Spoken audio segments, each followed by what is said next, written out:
Buenas tardes a todos y feliz aislamiento. Justo estaba leyendo La montaña mágica de Thomas Mann, que como sabéis, transcurre en un sanatorio en Alemania. Tal vez sería apropiado analizarla en mi próximo vídeo. Mi abuela me ha pedido que me arregle porque el anterior vídeo lo hice en pijama. En mi anterior vídeo analicé El aburrimiento de Alberto Moravia, una novela psicológica de un autor que admiraba mucho a Dostoyevsky. Pues hoy se trata de algo parecido. Se trata de un autor griego que tradujo Crimen y Castigo a su idioma y cogió el tema de Crimen y Castigo, que es la maldad, y escribió una novela muy interesante y que tiene dimensiones que Crimen y Castigo no tiene. Es muy curioso que no conozcamos apenas nada de literatura griega moderna, siendo la literatura griega clásica tan legendaria como es y una fuente de inspiración constante. Este autor, que se llama Alexandros Papadiamandis, nació en 1851. Después de 1821 Grecia se independizó y atravesó un renacimiento que abarcó el ámbito literario y hubo grandes escritores como Papadiamantis. Papadiamantis la subtituló A Social Tale, un relato social, y es que es una novela realista. Narra una realidad, la realidad de su tiempo y su entorno. Papadiamantis es de la isla de Skiathos, del grupo de las Espóradas, y lo que pasa con las islas es que conservan una naturaleza, una flora propia, una cultura propia. Esta novela, como Crónica de una muerte anunciada, la primera que analicé, es una novela folclórica que habla de las costumbres de un pueblo.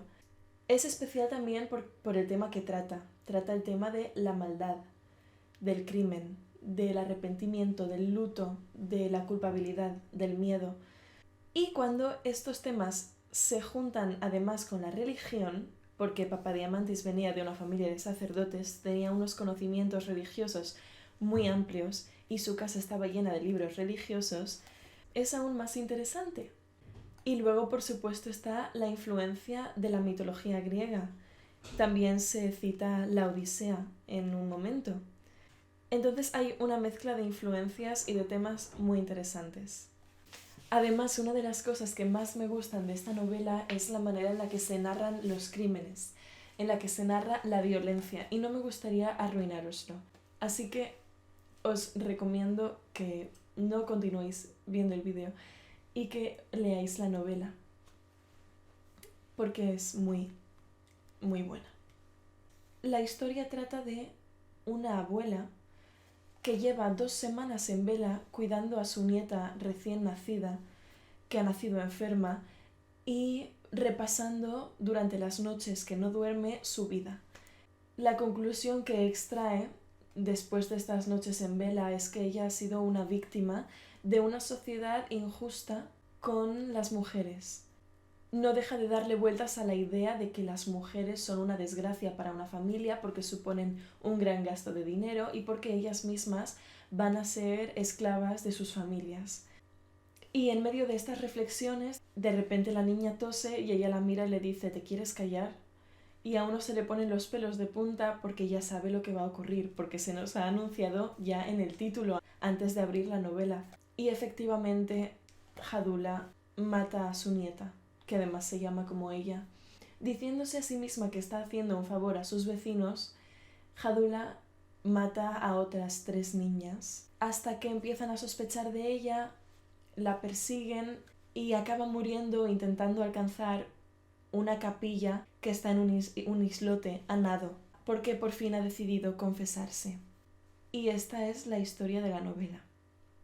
Una característica interesante de este libro es que fue publicado entero en 1903, pero ya empezó a publicarse antes por entregas en el periódico. Entonces tiene una característica propia de las novelas publicadas en fascículos, y es que los capítulos son cortos y algunos datos mencionados en capítulos anteriores se repiten para recordar al lector la historia. Hadula es una persona muy ambigua, ambivalente, que puede ser buena o puede ser mala. Es una persona muy, muy inteligente, más bien astuta, que sabe mucho sobre las hierbas autóctonas de la isla y las utiliza para hacer curas y ayudar a sus vecinos, y luego es capaz de matar a 3 niñas, convenciéndose a sí misma de que es con una buena intención. La ambigüedad empieza ya en la primera línea. Se encontraba mitad sentada, mitad tumbada, mitad dormida, mitad despierta. Y lo mismo ocurre al final de la novela. La vieja Jadula murió cruzando hasta San Salvador, a mitad de camino entre la justicia divina y la justicia humana. Buenísimo este final, por cierto. De hecho, Jadula dice en un momento de la novela: la gente dice una cosa y luego hace otra, y se imitan los unos a los otros sin pensarlo. Y ella misma hace lo mismo, porque ella, que tanto se queja de ser una víctima de la injusticia de la sociedad que la ha esclavizado, ella ha hecho lo mismo con sus hijos, porque tiene 3 hijos y 3 hijas.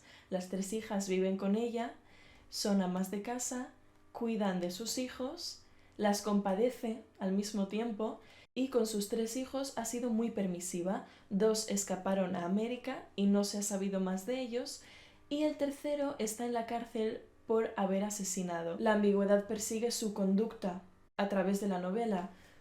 Después de haber matado 3 niñas, ella se da cuenta de que ha cometido un pecado, se plantea confesarse, sabe que la están persiguiendo y sabe que la esperan o la cárcel o la muerte, y aún así vuelve a matar a una 4ª niña. Voy a hablar de los asesinatos porque me gustan mucho. Se inclinó sobre la cuna e introdujo 2 de sus largos, duros dedos en la boca del bebé para hacer que se callara. Agarró al bebé alrededor de la garganta y apretó por unos segundos. Eso fue todo. Es un asesinato que se ha narrado en una frase, no tiene adornos, no tiene descripciones. Y sin embargo es brutal. Es brutal porque la situación, lo que ha llevado a este momento, los personajes, hacen que sea brutal. Los otros asesinatos son muy parecidos. A las siguientes 2 niñas, que son hermanas, las tira al pozo. Y agarrando a las 2 niñas con ambas manos, les dio un violento empujón. Ellas caen al pozo, chapotean y mueren. Luego sale la madre y Jadula finge rescatarlas para que no se sospeche de ella, y las saca intentando que sus cabezas permanezcan lo máximo posible bajo el agua. Brutal. Esta es la última muerte. Hizo un gesto con la mano, agarrotando sus dedos como si fueran tenazas para agarrar y estrangular. Sintió en ese instante una alegría salvaje en el acto de ahogar a la pequeña niña. Esta parquedad en la narración de los asesinatos hace que nuestra atención recaiga en el efecto que tienen en Jadula estas muertes, en cómo se siente ella después de haber matado. Es especialmente dura la primera muerte porque es la abuela de la niña, y normalmente las abuelas ponen el dedo en la boca de los nietos para que dejen de llorar a modo de chupete. El contraste entre esa actitud típicamente familiar y el introducirle los dedos hasta la garganta para hacer que se calle es brutal. Los relatos de crímenes, los relatos de pecados, ejercen una atracción muy fuerte sobre nosotros porque se cuentan cosas que tenemos prohibidas, y leer sobre ellas es lo más parecido que estaremos nunca de cometerlas. Cuando leemos un asesinato nos convertimos en víctimas y perpetradores del asesinato. Nos crea ese efecto al menos por un momento y nos sube la adrenalina. Es una sensación inquietante y morbosa. Ahora me viene a la cabeza una escena de un incesto en la novela de El pan de los perros de Aitana Martos, una amiga mía, que tal vez comente en alguna ocasión. La novela nos hace plantearnos una serie de preguntas éticas. Nos hace preguntarnos si Jadula es mala, por haber cometido sus crímenes con buenas intenciones. Pero ¿realmente tenía ella buenas intenciones? ¿Realmente quería ella aliviar económicamente a sus vecinos cuando mató a las niñas? Mi teoría es que el pretexto de querer ayudar a sus vecinos es algo de lo que ella se convence después de haber cometido los crímenes. Porque Jadula es una mujer manipuladora, astuta, desde pequeña, desde que robaba dinero a sus padres y para poder construir una casa luego. Ella ha tenido siempre que valerse por sí misma y esta manipulación la ejerce incluso consigo misma.